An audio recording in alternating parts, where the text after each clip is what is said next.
Get ready with me! Tagayan ko naman si Sheena Spyro, ang nagkanta ng Die on This Hill. May mga nagsasabi nga sa akin, nakawig ko daw siya kapag naka-makeup ako. Kaya tingnan natin, let's go! Guys, hindi naman niya talaga ako fan, but dahil nga ang ganda ng kanyang kanta na Die on This Hill, sobrang nabilib ako sa boses niya na napaka-quality at ibang-iba talaga sa mga boses ng ibang mga singers. Bata pa nga lang nga ako, mahilig na talaga ako sa music, sa mga singers, sa mga kanta. Kaya nga papayagan ninyo kung mag-throwback ng talagang buhay ko. Sige, go ako dyan. Ikakwento ko sa inyo kung paano ko, kung saan ako nagmula at kung paano ko na-mold sa music at sa pagkakanta. It's kwento time! So, yun na nga. Bata pa lang talaga ako, mahilig na akong umawit, mahilig na akong kumanta. At alam nyo ba, na tumitingin-tingin pa ako sa himpapawid, tumitingin-tingin pa ako sa langit, at humihiling sa Panginoon na, Lord, please, gusto ko pong makapunta ng iba't ibang bansa, gusto ko pong makita kung ano yung buhay nila, at syempre, yun nga yung pangarap ko na makapunta ng iba't ibang bansa.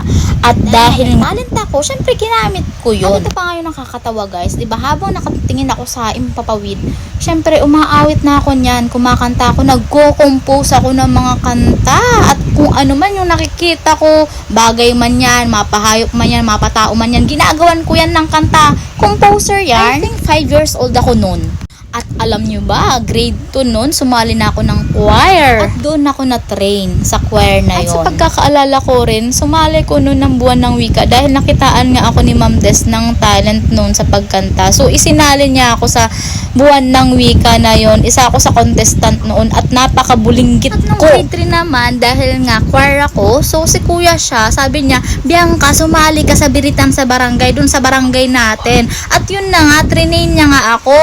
At kinanta ko noon ay ang patuloy ang pangarap by Angeline Quinto. Napakaas talaga ng boses niya at ng kanta na yon. Buti na lang di talaga ako nagpiyok nung time na yun. Talaga ako sa kanta na yun dahil grabe talaga yung pangarap ko. Kaya sabi ko patuloy lang hanggang sa makagraduate, hanggang sa makarating sa ibang bansa. So yun na nga, dahil nga kapos rin kami sa pera, mahirap lang po talaga kami guys. So yun na nga, sumali-sali ko ng amateur singing contest para na may pangbaon si Bianca at hindi mainggit sa mga klase niya. Buti na lang talaga, nanalo naman ang atin nyo. Grade 5 naman, si Ma'am Rosie Duriin, isinali naman ako sa buwan ng wika.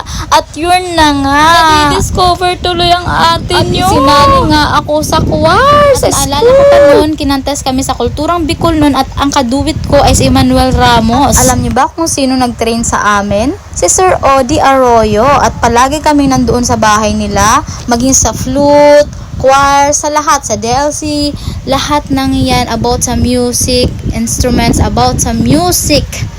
Siya talaga yung nagtuturo sa amin noon. Kaya masasabi ko talaga music lover ako guys. At hindi pa po dyan natatapos dahil nung high school po ako, sumali po ako sa choir dahil music major po yung kinuha ko. At dahil nga yung school namin ay mayroong SPA or Special Program in the Arts, mayroon siyang mga majors, so kinuha ko po yung music major, kaya nakapunta po ako ng iba't ibang bansa dahil sa choir na Baal Children's and Youth Choir at dahil nga yun sa pagtitrain sila Sir Butchog, Sir Bembot at sila Sir Alvina. Sobrang thankful nga ako sa kanila dahil nakapunta po ako ng iba't ibang bansa.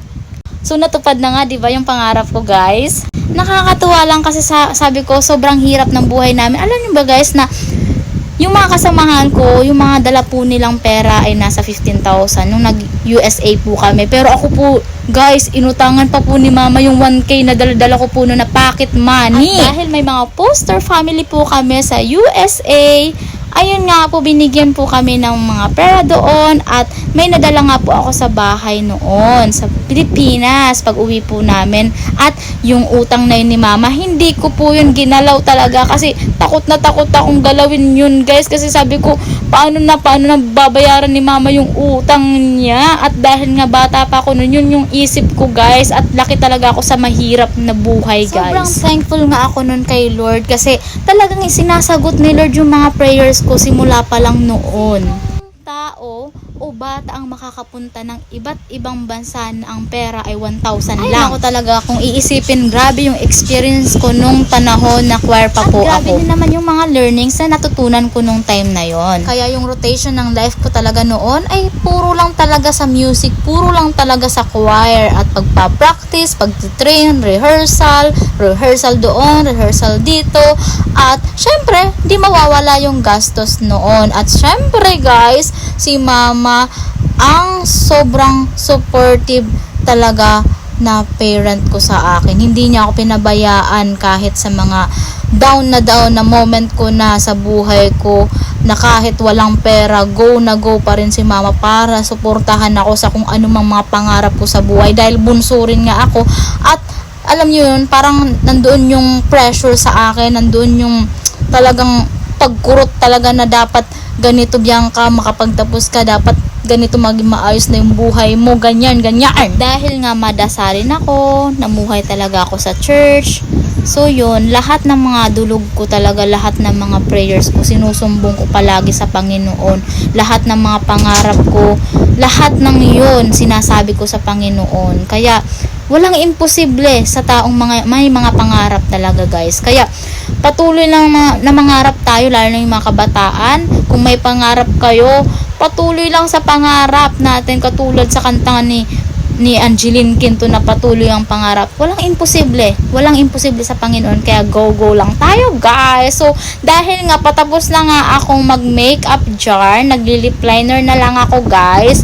Ano na ba yung aking gagawin ko? Ano na ba yung aking mga sasabihin? Nawawala na talaga ako guys, naubusan na ako ng mga sasabihin. Siguro magpapasalamat na lang ako sa mga taong naging part ng life ko, ng life journey ko, since elementary hanggang high school, hanggang mag-college ako. Siguro grabe kasi yung experience ko sa mga tao na yon, na talagang minold nila akong lahat, 'di ba? So parang na-train nila akong lahat. So magpapasalamat ako sa kanila, sa mga tao na yon. Dahil patapos na nga akong mag-makeup, nakikita nyo na ba si Sheena Spyro sa mukha ko? Actually guys, makeup lang naman talaga yung ginagaya ko sa kanya. Kaya hindi naman talaga mag-a-assume.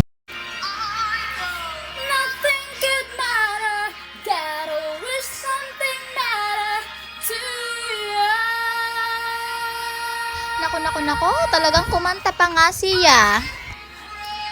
Sabihin nyo yung totoo, na-achieve ba o hindi? Yung makeup lang guys yung makeup lang. So, yun na nga, paalam na aking mga kaibigan. Sa susunod ulit. Bye, God bless!